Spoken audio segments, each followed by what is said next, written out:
Disa sende që për policin konsiderohen me vlerë hetimore janë gjetur në një gardh metalik ku dyshohet se kanë qëndruar për disa orë dy autorët e dyshuar të ngjarjes ku u plagosën 4 persona në Lundër.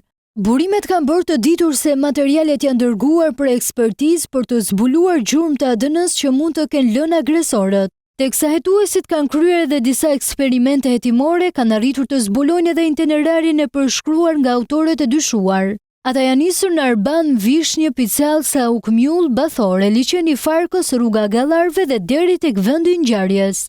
Në pjesën më të madhe të kësaj rruge përdoret shpesh herë nga personeli policëve privat security që lëvizin me motora dhe dyshohet se është përdorur e njëjta rrugë që të mos bie në sy.